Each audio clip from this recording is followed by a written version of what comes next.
worn out. It's really pulls on your heartstrings. It's heartbreaking to see. Baby's first. Oh, and this is it. First birthday party. There she is. Lindsay's mum and dad looking at baby photos of their daughter. Happy memories, eh? She was a lovely little girl, and all the way through her life she's done well and perfect. Sharon and Graham are also doing what they can to help. I can honestly say, living within this area, if love could have cured Rob, then he would have been cured, because there's been so much love. We have so much love and laughter, don't we? And that's what we continue to do. Very proud of her, very proud. But very sad that this has happened to her early, because she's just a young girl, isn't she? You just got a bit of sleep. Lindsay is writing a book about her experience as a carer. She says if she can help one person by telling her story, it's worth it. Rob uses a special computer called an eye gaze to help him talk. You could not put into words how grateful I am to have met Lindsay. I'm trying not to be soppy, but some of the things that Lindsay does for me is proof that I have found my one and only. I played with some strong players in my rugby career, but no one is a stronger personality than Lindsay. I hope her book will inspire people to be more like her. What a world that would be. What is it that keeps me going? I have 3 beautiful children. I have a husband who I adore and I think the world of, and he is battling a life-limiting disease. The fact that he is so positive and the fact that he is an inspiration to all of us, and I think the key message is to live each day to its fullest and to enjoy life, and that's, since Rob's diagnosis, we've tried to show that, despite the situation, there's still reason to smile. Right, now it's time for the weather. Here's Stav. Hello there. Finally a spell of settled weather, not just for the next few days, but in fact for much of this upcoming week into the weekend, in fact. And the best of the sunshine will always be for England and Wales. We will have weather fronts just grazing the northwest of the country at times to bring a little bit of rain, more cloud here. But it will be quite warm in the sunshine for all of us, but certainly for England and Wales. This is the high pressure starting to build in today across the country. We've still got this weak weather front across the north of the UK. That will generate quite a lot of cloud for Scotland. Early sunshine across Northern Ireland will tend to fade as well. And we'll see patchy cloud for northern and western parts of England and Wales. A few showers likely to develop here, but nothing as heavy or as widespread as what we've seen over the last few days. Best of the sunshine in towards the southeast, where we could be up to 20 degrees or so, but for most it's the mid to high teens. Now through this evening overnight, it looks like any showers will fade away. Most places will be dry, some clear spells, but some sea fog lapping coasts of both North Sea and Irish Sea, and there will be variable cloud here and there. Temperatures generally 6 to 10 Celsius, so I think on the mild side for most. Now into Wednesday, this area of high pressure will promise to bring a dry day for much of the country, but we do see these weather fronts, tighter isobars pushing into the northwest of the country, so the wind will start to pick up across Scotland, Northern Ireland, clouds building too, and then we'll start to see splashes of rain moving in mainly to the north and west of Scotland. But southern Scotland, eastern parts of Northern Ireland should tend to stay dry. The best of the sunshine again for England and Wales with light southerly winds. It's going to feel even warmer, the low 20s for many of us, even up to 20 degrees there. Across southeast Scotland.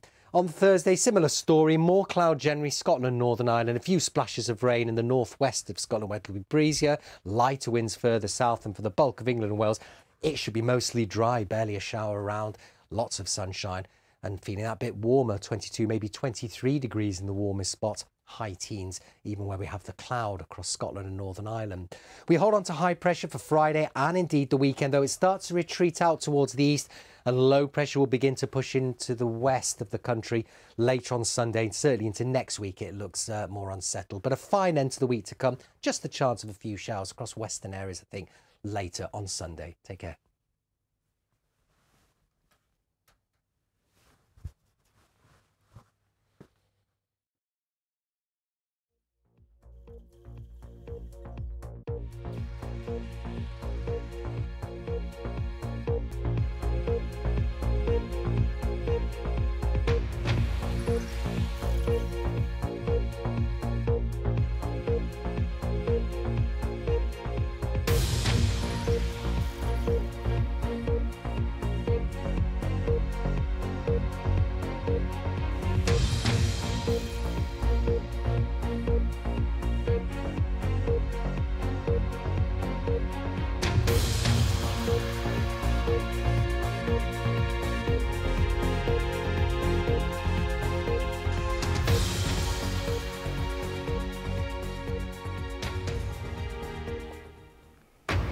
Live from London, this is BBC News. Israeli forces take control of the Gaza side of the Rafah crossing as their ground operation continues in the overcrowded southern city. These are live pictures from Gaza right now. You can see plumes of smoke in the air. Thousands of people there are on the move. Vladimir Putin is sworn in as Russia's president for a fifth time, extending his quarter-of-a-century rule over Russia by another 6 years. Personal information of serving UK military personnel has been compromised in a hack. China is suspected to be behind the attack. And floral extravagance on the red carpet as stars attend the Met Gala in New York.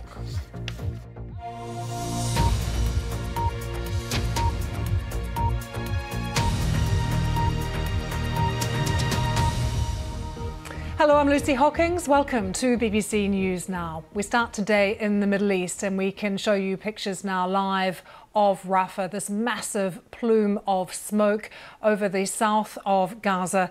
The Israel Defense Forces saying it now has operational control of the Gaza side of the Rafah crossing after continuously bombarding eastern Rafah overnight.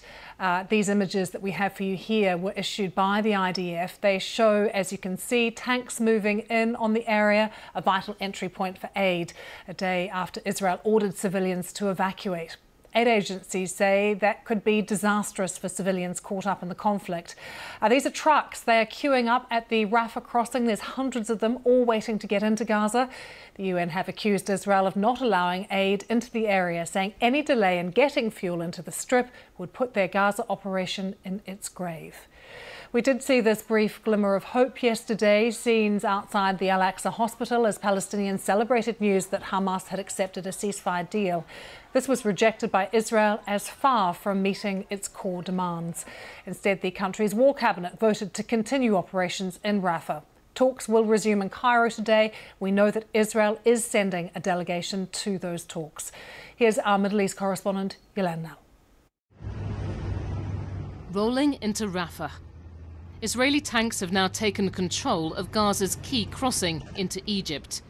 The Israeli army says it's killed what it calls 20 Hamas terrorists and destroyed tunnels in a precise operation. But Palestinians mourning their lost loved ones say children were among those killed in the latest airstrikes. Mohammed Abu Amra has his family lined up in body bags. My wife, my brother, my sister and niece were martyred. We did nothing. We were sleeping peacefully. We're not Hamas, nor any faction. I'm a construction worker. What's happening in Rafah still falls short of the full-scale ground offensive that world powers have warned against in this city, crammed with displaced people. But there are new concerns that Israel has now closed the two main crossing points for aid to Gaza. The Rafah crossing is now under control of the Israeli Defense Forces and is currently closed for the movement of goods and people in both directions. Kerem Shalom crossing is also closed, so that means that currently the two main arteries for getting aid into Gaza is currently choked off. Last night, Gazans rejoiced after Hamas declared it had accepted a ceasefire proposal from mediators. But celebrations were short-lived as Israel said its core demands weren't met and that it would continue negotiations. Israelis supporting the hostages took to the streets, demanding a deal to bring them back. Relatives of those still held captive accused their Prime Minister of putting his own political survival ahead of their loved ones. Some went to Parliament today. There are civilians there who need rescuing, soldiers who need rescuing. And so far, what I'm seeing is the state of Israel and Netanyahu are simply delaying. Back in Rafah, Israel has again been ordering Palestinians to leave the east. After 7 months of war, an end had seemed tantalizingly close, but now there's more painful uncertainty. And in the last hour, Yolanda has given us this update from Jerusalem. There's now an Israeli flag flying inside that crossing point.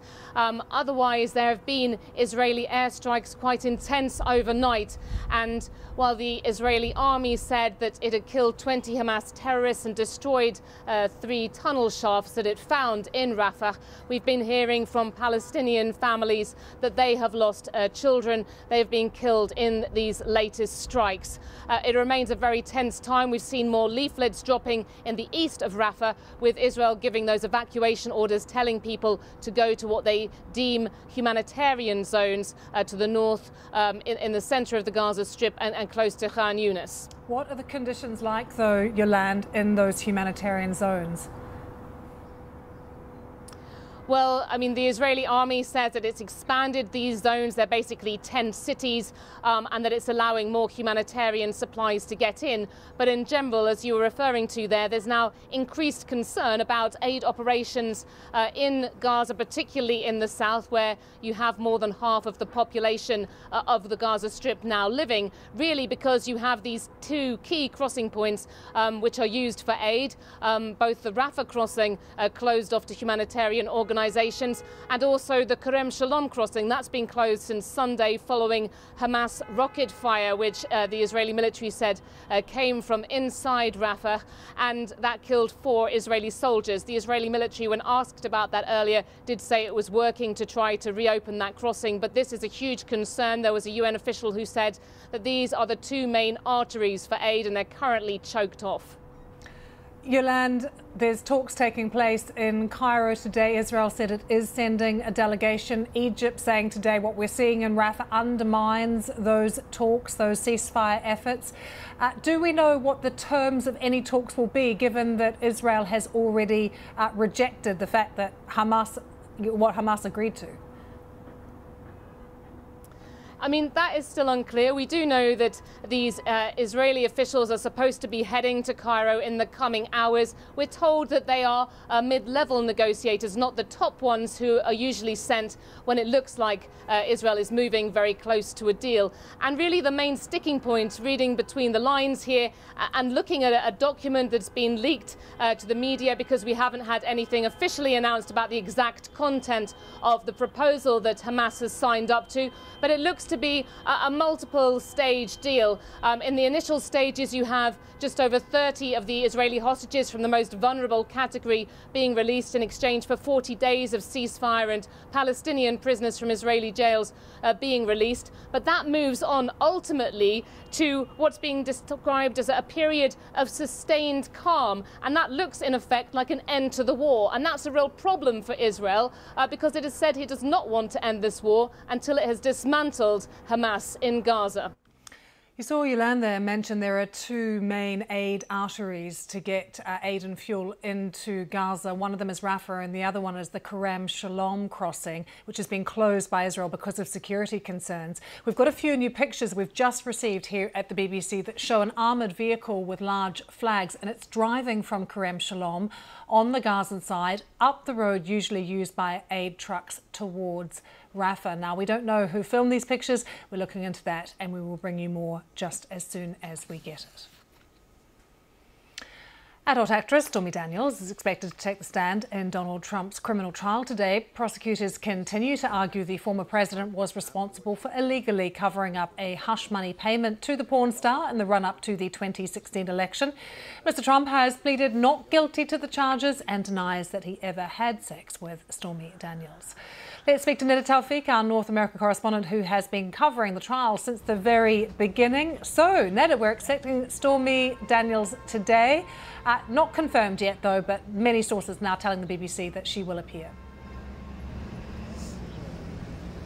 That's right, Lucy. According to many sources now, Stormy Daniels will be the next witness to take the stand in what promises to be one of the most dramatic days in this trial. Now, Donald Trump has already kind of hinted it could be a very significant witness. He posted to Truth Social that he was told relatively late who the next witness would be. And he said that was unprecedented and unfair. But he then deleted that post because, remember, he is under a gag order that prevents him from posting about potential witnesses. And the judge just yesterday gave him his strongest warning yet that he could face jail time if he continues to do so. So it was quite telling, Lucy, that Donald Trump posted that and then deleted it immediately because, of course, that could be seen as intimidation of a witness. But Stormy Daniels, of course, she is the adult film star at the center of this hush money payment. In opening statements, Donald Trump's lawyer, Todd Blanche, told jurors that while her testimony will be salacious, it doesn't matter. Well, for prosecutors, you know, Stormy Daniels can't exactly offer evidence about how business records were falsified, the charges that underpin this case, but she can certainly give insight into the motivation for that payment and whether it was related to the election or protecting Donald Trump's wife, Melania, who had just given birth at the time of the alleged affair. Donald Trump is on his way to the courthouse, we understand, Neda. Where are we actually at in terms of the trial, and who, apart from Stormy Daniels, have we yet to hear from? Yeah, we are now in the third week of testimony. This case, prosecutors say they'll need an extra week after this one. So 2 more weeks to argue their case. Will then turn to the defense. Of course, then closing statements before the jury gets this case. But we are still some ways from that point. We have yet to hear from Michael Cohen, Donald Trump's former lawyer. And look, while we've been hearing testimony that lays out some of the documents that underpin this case, some of the key characters that were part of discussions alleged, what we haven't seen yet is the solid proof connecting Donald Trump as the kind of architect of this alleged scheme to catch and kill stories and then to falsify documents. And so Michael Cohen's testimony is really important to make that connection. Of course, he himself is someone who has been characterized very negatively throughout this trial, so the prosecutors are going to have to kind of overcome some of those characterizations of Michael Cohen, but he is a key witness that we are waiting to hear from. Neda, we'll be speaking to you throughout the day. Thanks for joining us from outside the courthouse there. Ukraine says it's foiled a Russian plot to kidnap and kill President Zelensky. 2 Ukrainian security officials have been arrested. The assassination attempt was said to have been timed for President Putin's inauguration in what was described as a present. BBC has obtained this footage from the Ukrainian security service, which claims to show the 2 agents admitting to the plot. I've been speaking to our Ukraine correspondent James Waterhouse. He's in Kyiv right now, who told us more about the plot. Well, Lucy, assassination plots against President Zelensky are common, and they have been since the full-scale invasion when Russian paratroopers attempted to land in Kyiv and take him out. But this is an alleged plan which really does stand out. You have the country's intelligence service claiming to have held 2 serving colonels in the country's security service, which is responsible for keeping institutions as well as senior officials safe. And they are accused of planning to leak President Zelensky and these other officials, their movements to Moscow, the details of how they're protected by security guards, as well as the addresses in which they stay. And the alleged plan was for those addresses to be struck by Russian missiles. But the detail doesn't stop there. These colonels reportedly took weapons from the Ukrainian regions where they were serving, which included drones, mines, explosives. They allegedly took them to Kyiv to carry out this attack. Now, we don't know how close these men got to carrying out their plan. It is claimed that they were hired by Moscow as moles before the full-scale invasion in meetings in other European countries where large sums of cash were transferred. It's got it all, really, this plot. But it's also a reminder of the dangers that President Zelensky, a wartime leader, faces in this conflict. If these 2 men are convicted, they face a life sentence in prison. James, how well protected is President Zelensky? He is incredibly well protected. I remember a press conference where I tried to pop to the loo just before it started, but President Zelensky was coming in, and he has a sizable detail. They're armed to the teeth, and you can't really move when he is in the room. You can occasionally hear his motorcade moving around Kiev, but this is a president who is keen to still travel around. He often makes visits to the front lines, some very hostile areas where he will be seen to meet troops, and often those journeys are made in low-flying helicopters. It's a means of transport which has claimed the lives of other top officials when a helicopter crashed a couple of years ago in heavy fog. But he has become accustomed to the risk. You know, this is a guy who was willing to stay despite offers to leave Ukraine early on in the full-scale invasion, and with this country still being in martial law, with elections still on hold, for now it seems he is intent on staying. But of course he still is now grappling with other political domestic issues as part of the job. That gloss of the early invasion has worn off now. He is now trying to mobilise as many men as possible for a fight that is not going Ukraine's way at the moment.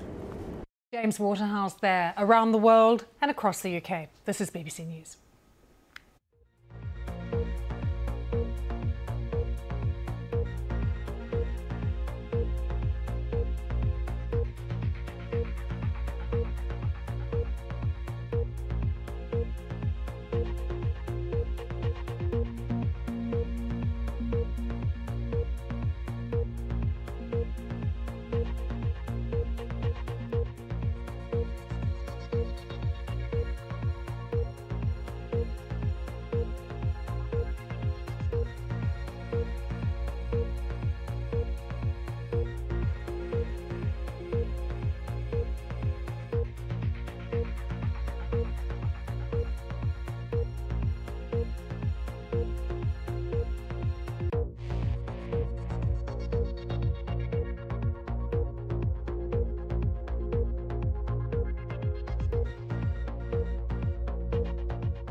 Welcome back. President Putin has been sworn in for a new 6-year term at a ceremony at the Kremlin.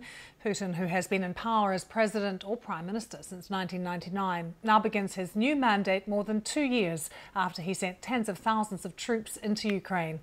In March, Vladimir Putin won a landslide victory in a tightly controlled election from which 2 anti-war candidates were barred on technical grounds. Our Russia editor Steve Rosenberg spoke to us from Moscow, where President Putin made a statement following the ceremony. After taking the oath of office, he pledged to serve the Russian people. He said he was open to dialogue with Western countries, but then he accused the West of displaying aggression towards Russia, of putting pressure on Russia. This, of course, from the Kremlin leader who had launched a full-scale invasion of Ukraine 2 years ago, who was waging war against Ukraine, but Russian officials turn all of that round and point the finger of blame at the West and accuse the West of waging war in Ukraine against Russia. After the ceremony, interestingly, we were in a position where we could speak to people we never usually have access to, and I managed to catch a word with Sergei Narishkin, who is the head of Russian Foreign Intelligence Service, and he said to me that he interpreted Putin's speech as an invitation to the West for mutual cooperation. Those were his words, but I suspect it will be viewed quite differently in Western nations. I mean, Britain, America and the European Union didn't send any representatives to Putin's inauguration ceremony today, and that reflects, I think, the level of tension there is between Moscow and the West at the moment. And Steve, as he goes into his 5th term, if we can just put the war with Ukraine aside, what kind of domestic pressures does President Putin face with things like the economy, the fact that inflation is still so high, daily living costs are high too? Yeah, of course there are domestic pressures. What didn't happen 2 years ago when we saw this tsunami of Western sanctions following Russia's invasion of Ukraine, what didn't happen was the collapse of the Russian economy that some people in the West had predicted. And very often Vladimir Putin, when he makes speeches, will refer to this and say, look, we survived all this, things are going pretty well, the economy has sustained pretty well, and we have a a great future ahead of us. But of course there are domestic economic pressures too, and of course the so-called special military operation in Ukraine, the war in Ukraine, takes up a lot of money. The defence budget in Russia has risen steeply, a lot of money being spent on the war. And of course, at some point, that is going to have a big effect, I think, on the economy here. Let's just take you now to Edinburgh, to Scotland, to the Scottish Parliament. We are watching proceedings take place there because what we are expecting to happen today is Scotland's new First Minister will be selected there by MSPs, and we are expecting that to be John Swinney, Scotland's 7th First Minister after becoming the new SNP leader. But before that, we will hear, we think, from Humza Yousaf, who formally tendered his resignation as First Minister earlier today. We're expecting that he will make a formal statement at some point, which we will bring you live here on BBC News. But let's speak now to Brian Taylor, also watching events there, political commentator and columnist for the Herald. Brian, always good to have you with us. Not the easiest job in politics right now, being First Minister in Scotland, I imagine. What will be his priorities? It's exceptionally difficult given the circumstances of the past year, given the circumstances, given the tense leadership contest that there was when Nicola Sturgeon stood down just over a year ago, given the difficult year, frankly, extremely difficult year that Humza Yousaf has endured, and given the circumstances in which he is obliged to quit. He peremptorily ended the Butte House Agreement, the pact with the Greens that allowed him to govern with a majority on confidence and supply issues, and in doing so says he misunderstood the extent of disquiet that there would be from their side. He got it wrong. It was a blunder. Of course it was a blunder. John Swinney now comes in. He was leader 20 years ago. He stood down in 2004. I think he said very shortly that a year ago, indeed a week ago, he could not have envisaged that he'd be coming back as the candidate for First Minister.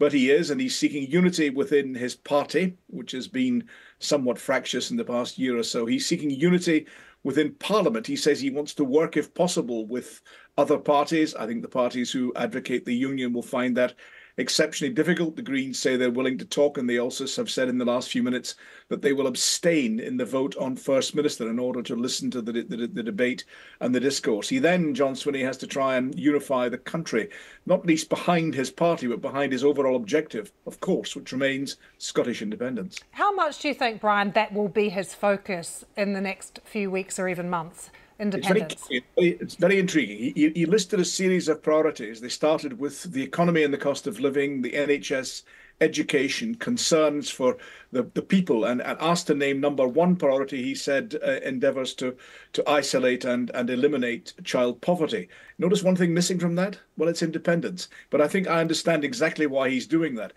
Does he abandon the aim of independence? No, absolutely not. He's a passionate nationalist. He is a zealous advocate of the independence of the Scottish nation, but he wants to place it in context. So he says he will work with the concerns and anxieties of people, and boy are they anxious. I've never encountered a population more fretful than the people of these islands at the present moment.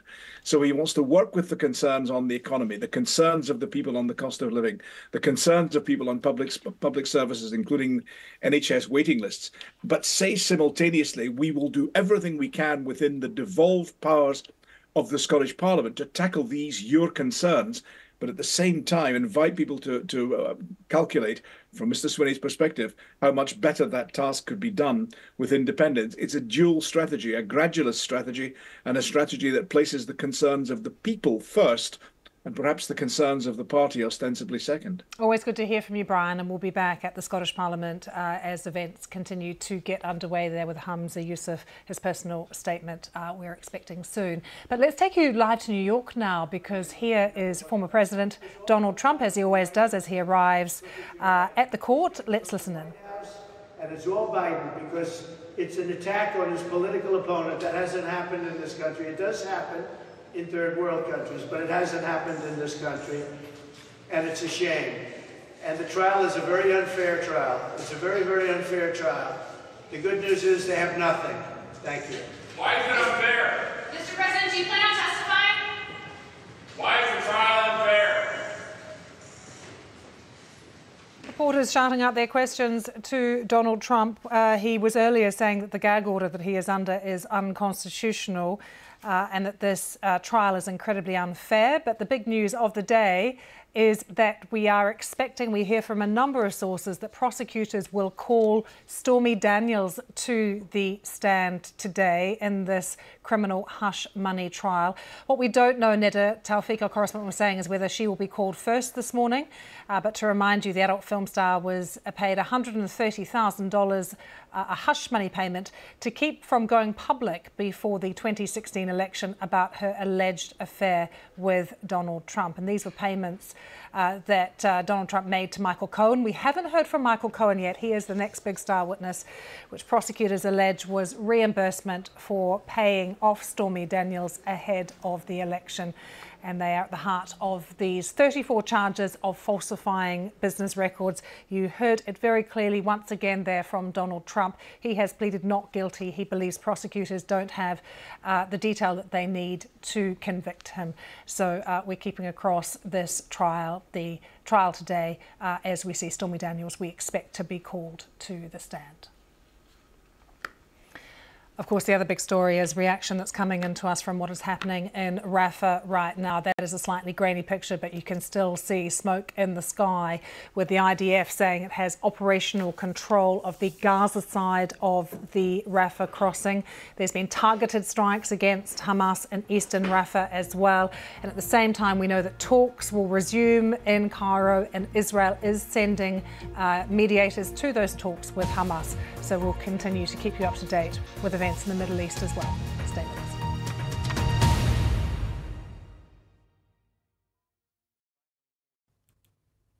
Hello there. Finally, a spell of settled weather, not just for the next few days, but in fact for much of this upcoming week into the weekend, in fact. And the best of the sunshine will always be for England and Wales. We will have weather fronts just grazing the northwest of the country at times to bring a little bit of rain, more cloud here. But it will be quite warm in the sunshine for all of us, but certainly for England and Wales. This is the high pressure starting to build in today across the country. So we've got this weak weather front across the north of the UK that will generate quite a lot of cloud for Scotland. Early sunshine across Northern Ireland will tend to fade as well. And we'll see patchy cloud for northern and western parts of England and Wales. A few showers likely to develop here, but nothing as heavy or as widespread as what we've seen over the last few days. Best of the sunshine in towards the southeast, where we could be up to 20 degrees or so, but for most it's the mid to high teens.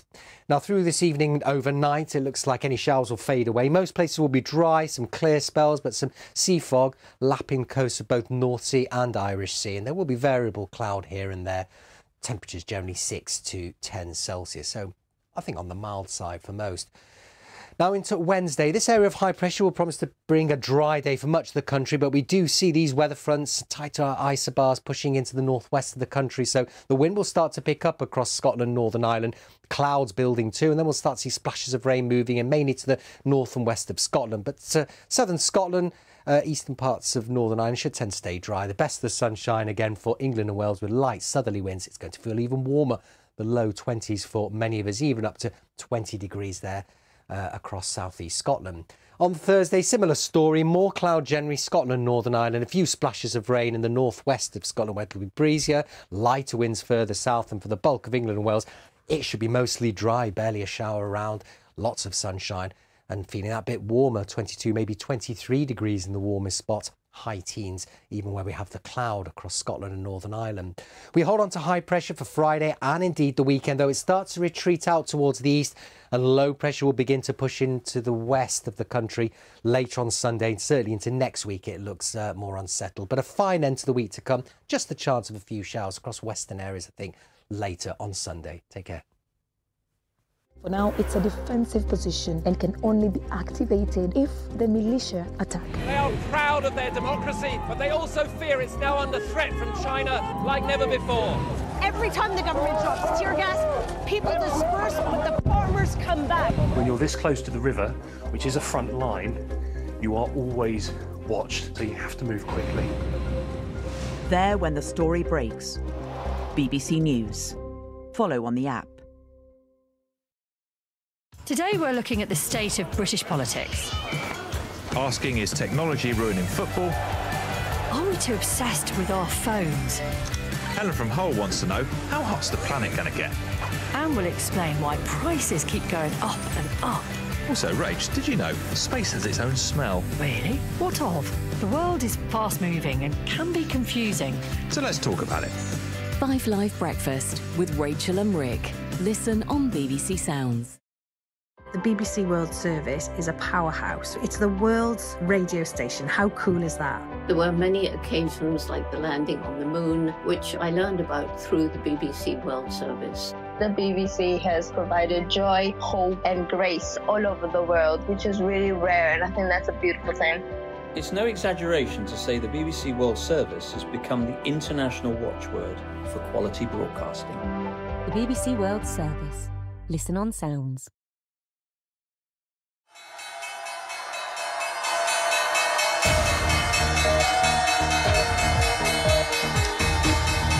For US shares, Disney's stock sinks after the entertainment giant reports a loss for the first quarter. Nevertheless, Disney boss Bob Iger tells investors we've turned the corner as the firm's streaming division finally turns a profit 6 months earlier than it promised Wall Street. Also coming up, pressure in the pipeline. BP profits slump. The results are worse than expected, raising further questions about the oil giant's business plan. Plus, back on the radar for US regulators, Boeing faces a new safety investigation, this time over the 787 Dreamliner. Hello, welcome to Business Today. I'm Michelle Fleury. US markets have made a muted start here in New York, shares of Disney sinking after the entertainment giant reported a loss for the first 3 months of the year. Now, that's despite the bombshell that its streaming business has made a profit for the first time after years in the red. We'll get more detail on that a bit later. But first, Wall Street, its leading shares closed at a 3-week high on Monday on hopes that interest rates may be coming down in the coming months. So will that optimism last? Let's speak to Sam Stovall, Chief Investment Strategist at CFRA here in New York. Sam, great to have you here on the programme. We've seen the Dow basically trying to sort of push forward on hopes that perhaps the US economy isn't overheating. Do you think it can sustain that? Yes, Michelle, I think it will. Right now, the market is focused on recapturing what it lost in the 5.5% pullback that we experienced since reaching the 22nd all-time high on March 28th. And our expectation is that we could continue to see U.S. GDP growth in the 2% area, but then also see inflation continue to come back down, allowing the Fed to cut interest rates at least twice by year end. I mean, is there a risk that it overshoots? And the reason I say that is Americans saved up a lot during the pandemic, but now they seem to have exhausted that. So where does that leave us now in terms of how the economy is doing? Well, our expectation is that retail sales, while they will be softening a bit, are still going to remain fairly positive, averaging around the 2+% area. And so what we are seeing, however, is the debt levels starting to creep slowly higher, which is something that longer term could be a bit of a concern. And I mean, we just heard Disney's results. The parks business did well. What do you think that tells us about how Americans are coping right now with high prices and inflation still sort of where they're not comfortable? Well, with the parks doing well, it's still an indication that consumers are more interested in experiences than they are in buying specific products. So our expectation is that tourism will continue to do very well, especially in Europe and in Asia, that we'll likely see more experiences here in the U.S., whether it comes from live entertainment, et cetera.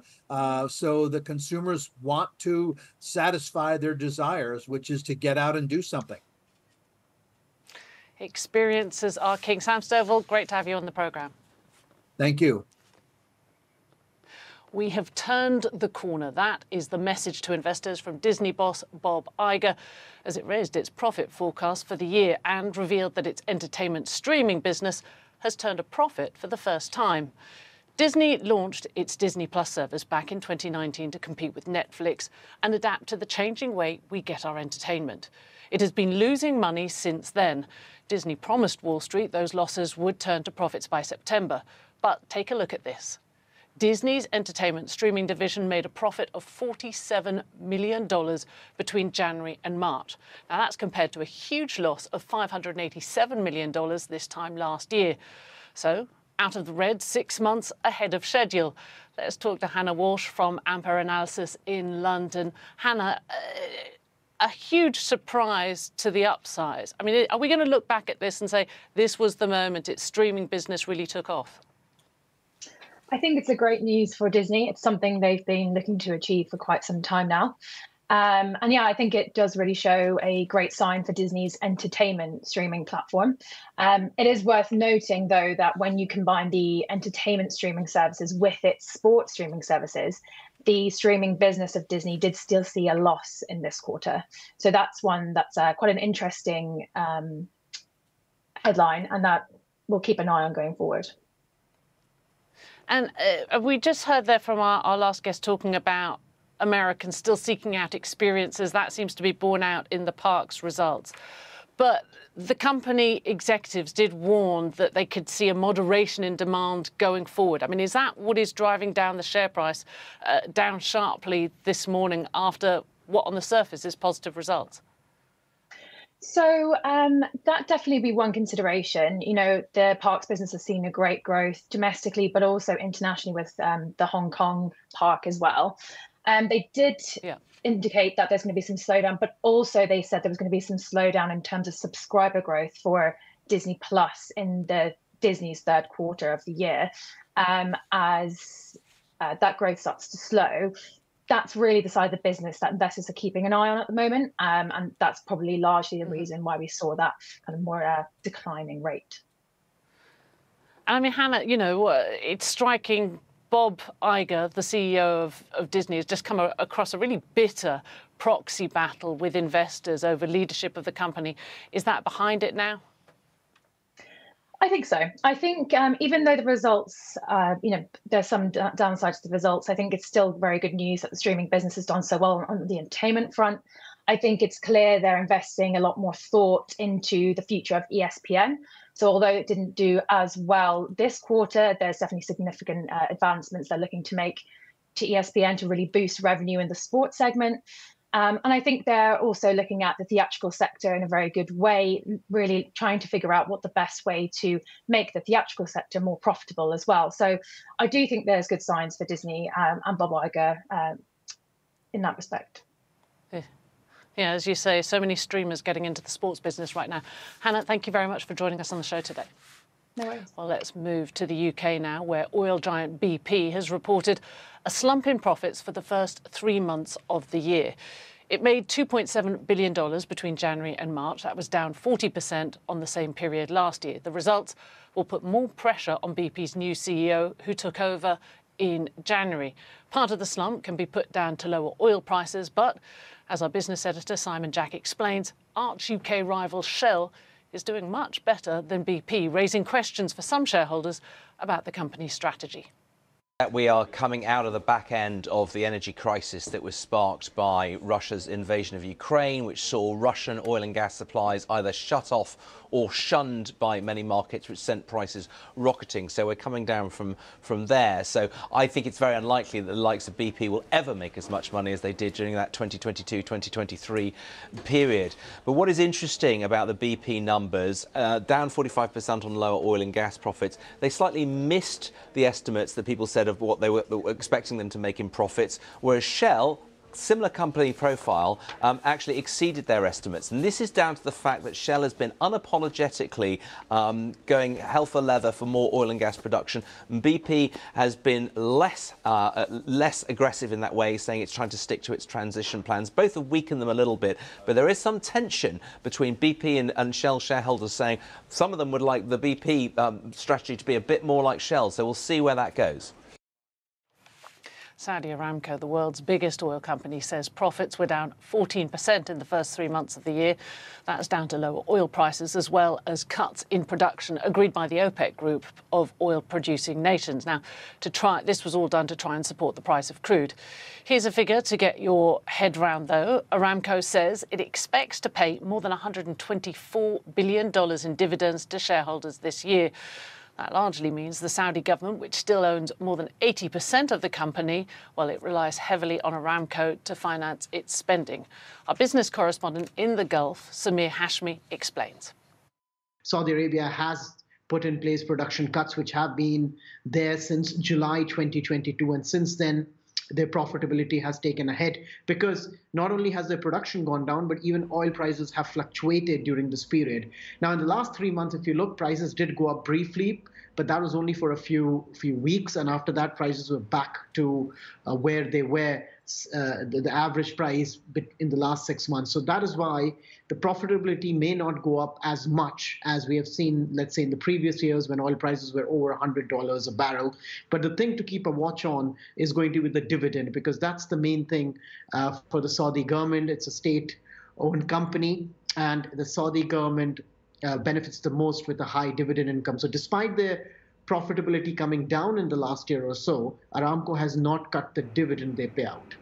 Aramco has been trying to expand their production capacity, not only when it comes to crude, but other segments of the businesses as well, spending in a big way on renewables. I think that's one of the core areas for Aramco, because they realize due to climate change, demand for oil could take a hit, or demand for oil could go down in the next 2 decades, and it is important for them to diversify the business. So they are investing in renewable businesses. They're also investing big time in hydrogen, which is one of the big bets for many oil companies in the world, including Aramco.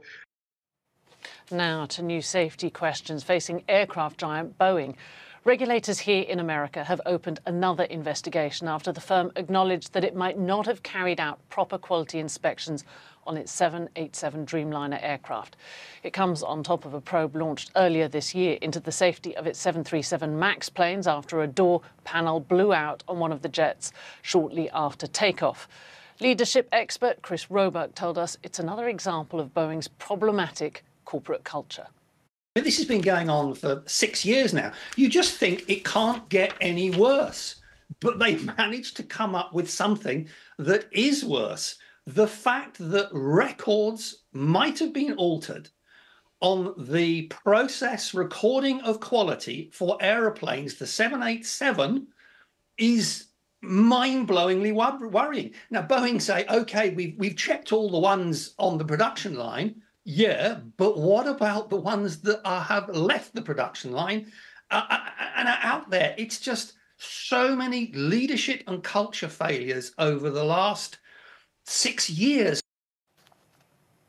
In other news, the Swiss banking giant UBS has reported a better-than-expected jump in earnings for the first 3 months of the year, delivering their first quarterly profits since the takeover of Credit Suisse. UBS clocked in a net profit of $1.8 billion, up from a $279 million loss in the previous quarter.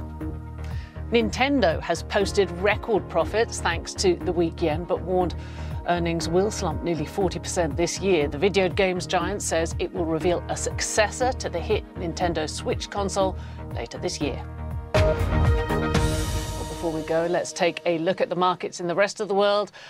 We've seen a mixed picture in Europe. Actually, no, I should say all in the green right now. In the US, Peloton is one of the big movers today on reports of private equity interest. That is all we have time for. Stay with us here on BBC.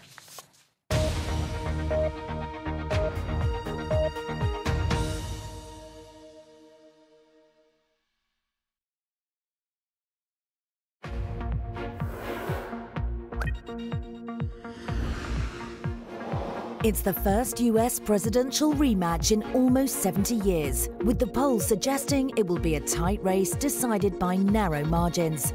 Get the latest headlines in the BBC News app. Get in-depth coverage from this historic election campaign on bbc.co.uk/news. Follow the story on the US election with BBC News.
Hello from the BBC Sports Centre, I'm Tanya Arnold. We'll learn the first of the two Champions League finalists later as Paris Saint-Germain meet Borussia Dortmund in the second leg of their semi-final.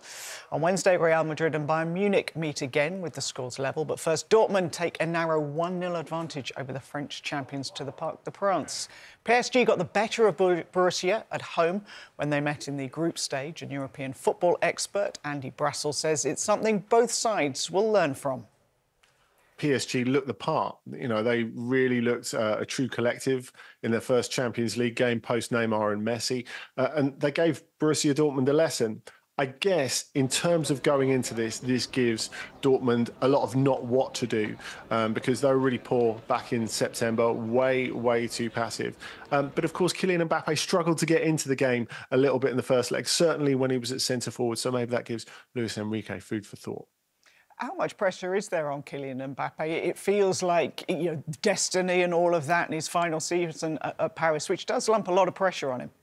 But I think the way the club has managed him has left a bit to be desired this season. So, you know, whether they've put him in the best conditions to find rhythm, but I don't think there can be any greater pressure than what he puts on himself. You know, if he's given the conditions to succeed, he's always shown he's someone who can seize the big moment. And I don't see why this should be any different.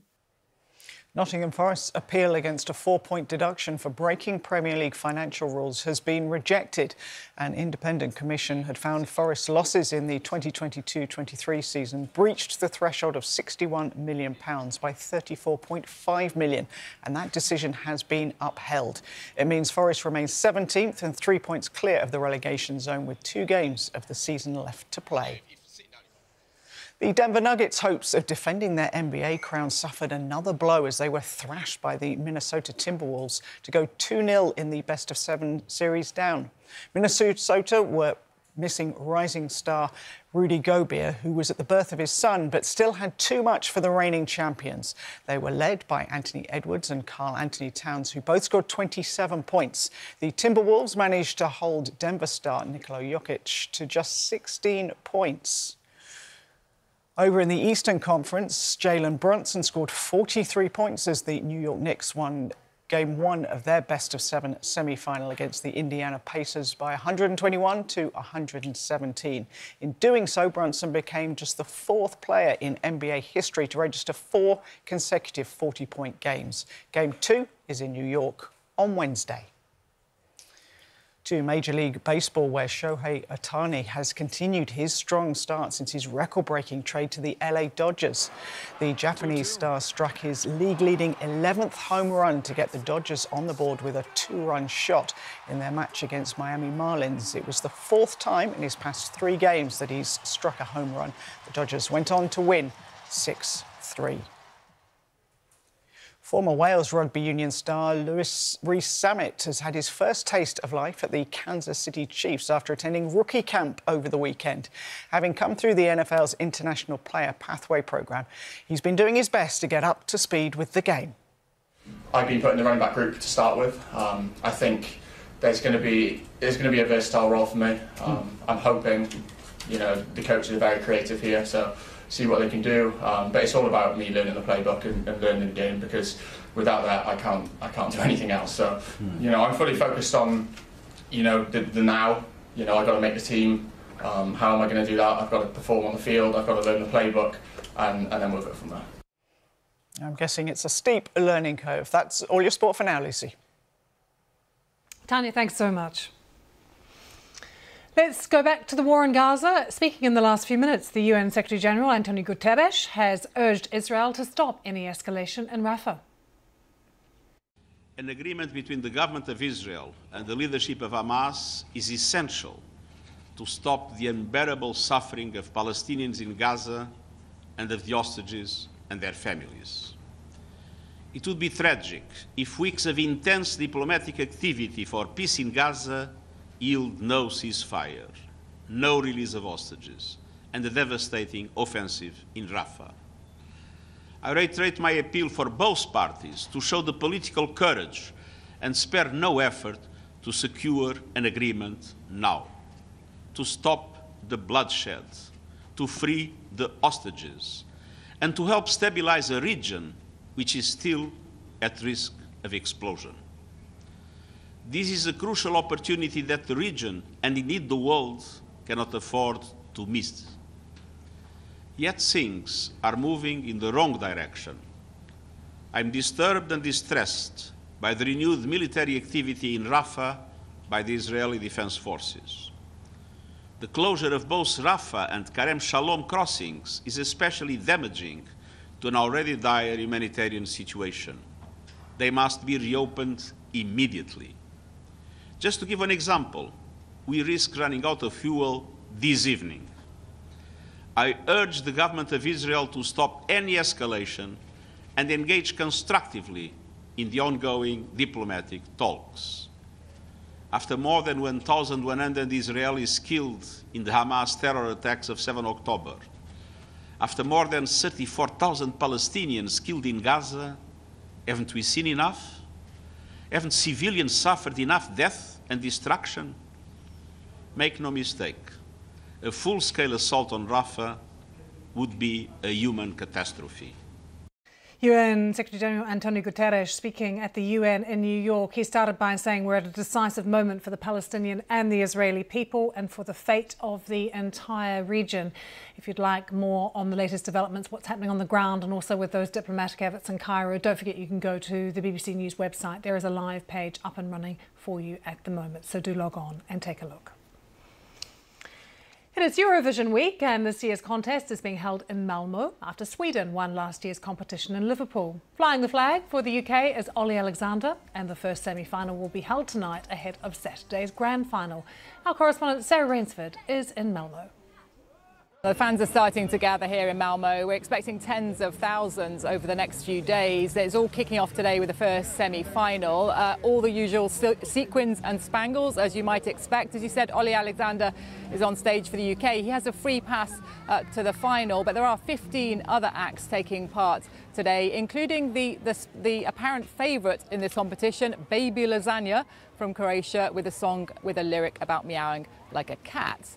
But apart from the feathers and the fun here, there is quite a lot of disquiet, in fact, this year about Eurovision because there have been calls to boycott Israel, for Israel to be banned from the competition this year because of what's happening in Gaza, because of the Israeli army bombing of Gaza, because of the humanitarian crisis there. There have been protests here in Malmö, calls for a boycott of Israel. There is graffiti around town. There is a very large Palestinian population community here in this city and plenty of people from the Middle East too who are upset that Israel has been allowed to compete when, of course, Russia was banned back in 2022 after the full-scale invasion of Ukraine. But away from all the politics and the protests, it is the Eurovision party as usual, and Malmö is gearing up for the first of several nights of extremely cheesy pop. Sarah Rainsford there, looking forward to events kicking off this evening in Malmö. Scientists have found that people who have a specific genetic trait are almost certain to develop Alzheimer's disease. A study in Spain discovered that 95% of those who are over 65 and carry 2 copies of what is known as the APPOE4 gene are likely to be affected and show early symptoms. It's fashion's biggest night, the Met Gala. It's been hosting an array of stars from film, music and TV. A-listers invited to branch up with the dress code The Garden of Time, which was inspired by a short story of the same name by G.J. Ballard. Hannah Skelly is a fashion writer and stylist for The Times. She's been covering the event and spoke to me about her impressions. Yeah, it's a huge night. It's a really big date in the red carpet calendar, and it's a fantastic night of fashion, basically. What did you make of this year's frocks? What were your favourites, Hannah? My favourites, I really loved Pamela Anderson. It was her first Met Gala appearance. She was wearing Oscar de la Renta and she paired it with lab-grown diamonds from high street brand Pandora, which I thought was quite fun. I also really liked Adwoa Aboa's high street co-award from H&M. That was really fabulous. She had a bump out wearing that on the red carpet, so that was quite a moment as well. Did we have any stars and British designers? Plenty of British designers on the red carpet as well. British Vogue's editor Chioma Nyadi, she was wearing Burberry, as was Naomi Campbell. Kendall Jenner, she wore a Givenchy gown, which was actually created by Alexander McQueen when he was there in the 90s. So plenty of British representation on the red carpet. Yeah, really good. What did you think of Cardi B's incredible dress? So that was quite interesting. That was created by a new gen designer called Windowsen. It's sort of an emerging brand, and his designs, they're sort of clubwear meets couture, which is quite fun. So it was great of her to pick such a small designer that's sort of up and coming. And we've got to the point, Hannah, that I feel I should mention the men because they were there. Did any of them stand out? Yes, I loved Andrew Scott and Jude Law in their Versace. They looked absolutely fantastic. You can't go wrong with black. They looked really fabulous. I thought they looked great. Lots more images for you on the BBC News website. Some of the best frocks and suits of the night. Log on, have a look, pick your favourite. And do stay with us here on BBC News. See you tomorrow. Bye-bye.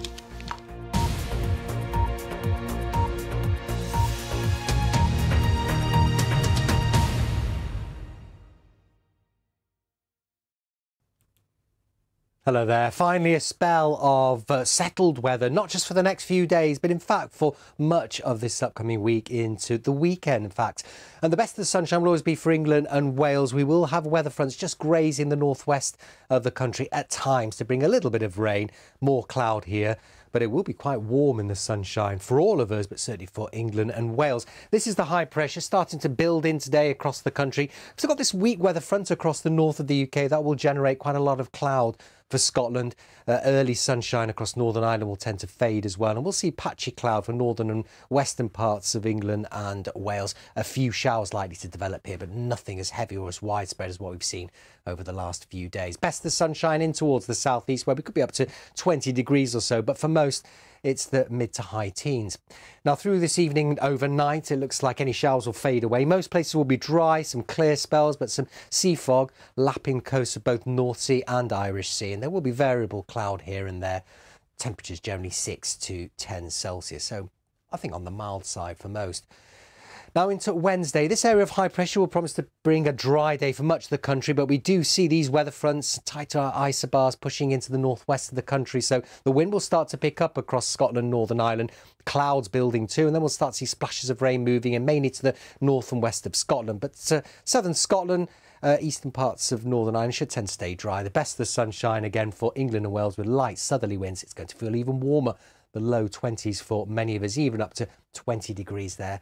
Across southeast Scotland. On Thursday, similar story, more cloud generally, Scotland, Northern Ireland, a few splashes of rain in the northwest of Scotland where it will be breezier, lighter winds further south, and for the bulk of England and Wales, it should be mostly dry, barely a shower around, lots of sunshine and feeling that bit warmer, 22, maybe 23 degrees in the warmest spot. High teens, even where we have the cloud across Scotland and Northern Ireland.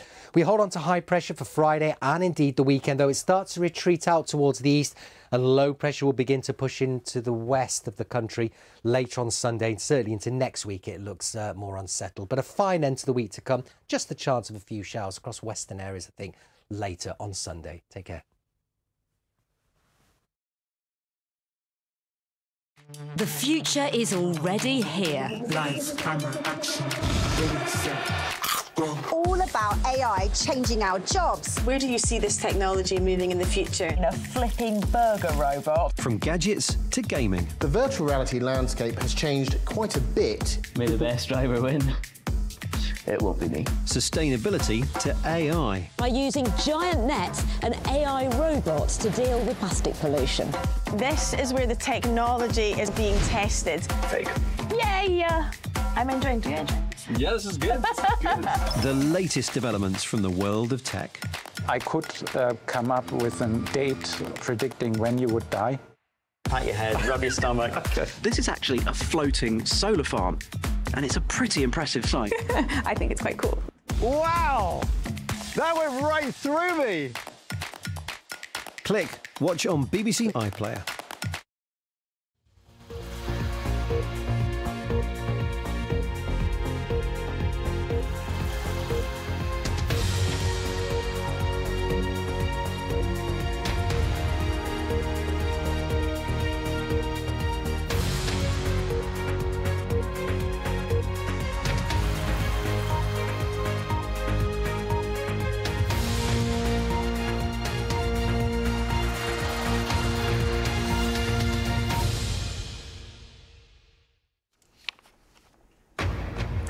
Live from London, this is BBC News.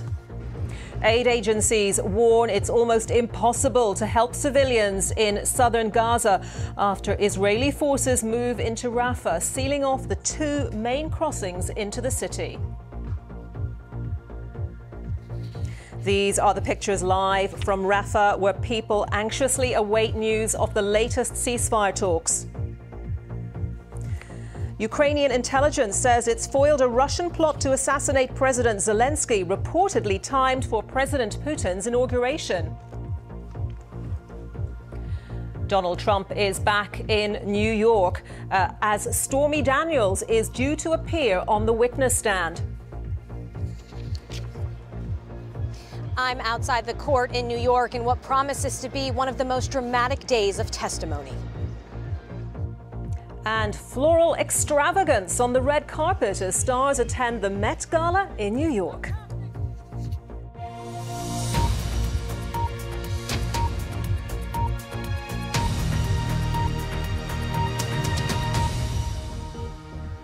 Hello, I'm Anita McVeigh and welcome to Verified Live for the next 3 hours. All the main stories and checking out the facts behind them. The United Nations says Israel isn't allowing humanitarian workers access to the Rafah crossing after Israeli defense forces took control of the Gaza side of the crossing with Egypt. International aid agents say the closing of the Rafah crossing, as well as the other main crossing, Kerem Shalom, makes it virtually impossible to assist civilians inside the enclave. These pictures have been issued by the Israeli Defense Forces, which says their troops are carrying out a limited operation in Rafah. They say they've killed several Hamas fighters and have destroyed a number of tunnels. Meanwhile, lorries are queuing up at the Rafah crossing, waiting to get into Gaza. In the last few minutes, the UN has demanded that Gaza's crossings must be reopened immediately, and it says a full-scale assault on Rafah would be a human catastrophe.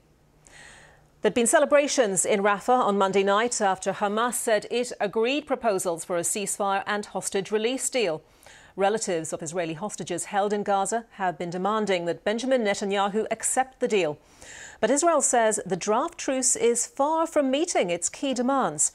Yolande Nell has sent this report from Jerusalem. Rolling into Rafah. Israeli tanks have now taken control of Gaza's key crossing into Egypt. The Israeli army says it's killed what it calls 20 Hamas terrorists and destroyed tunnels in a precise operation. But Palestinians mourning their lost loved ones say children were among those killed in the latest airstrikes. Mohammed Abu Amra has his family lined up in body bags. My wife, my brother, my sister and niece were martyred. We did nothing. We were sleeping peacefully. We're not Hamas, nor any faction. I'm a construction worker. What's happening in Rafah still falls short of the full-scale ground offensive that world powers have warned against in this city, crammed with displaced people. But there are new concerns that Israel has now closed the two main crossing points for aid to Gaza. The Rafah crossing is now under control of the Israeli Defense Forces and is currently closed for the movement of goods and people in both directions. Kerem Shalom crossing is also closed, so that means that currently the two main arteries for getting aid into Gaza is currently choked off. Last night, Gazans rejoiced after Hamas declared it had accepted a ceasefire proposal from mediators. But celebrations were short-lived as Israel said its core demands weren't met and that it would continue negotiations. Israelis supporting the hostages took to the streets, demanding a deal to bring them back. Relatives of those still held captive accused their Prime Minister of putting his own political survival ahead of their loved ones. Some went to Parliament today. There are civilians there who need rescuing. Soldiers